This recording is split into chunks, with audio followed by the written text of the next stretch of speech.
Hello everyone, আসসালামু আলাইকুম। সবাইকে কেমন আছেন? সবাইকে রমজানের শুভেচ্ছা।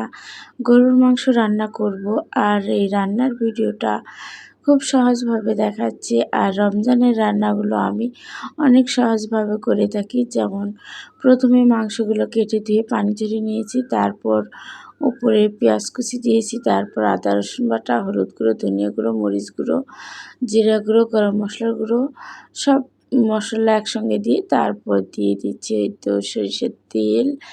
তারপরে একসঙ্গে সবগুলো সুন্দরভাবে নাড়াচাড়া করে মিশিয়ে নিব। মিশিয়ে ভালো করে কষিয়ে রান্না করে নেব। আর এরকম সহজভাবে সব রান্নাগুলো আমি করে থাকি।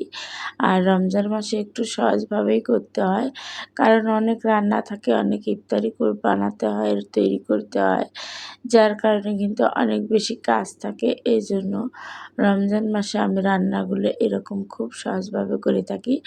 আর এখানে কয়েকটা কাঁচামরিচ দিয়েছি ফালি করে, যার কারণে আরও অনেক সুস্বাদু হবে। সো রান্নাটা কিন্তু অনেক মজার হয়েছে, অনেক সুস্বাদু হয়েছে।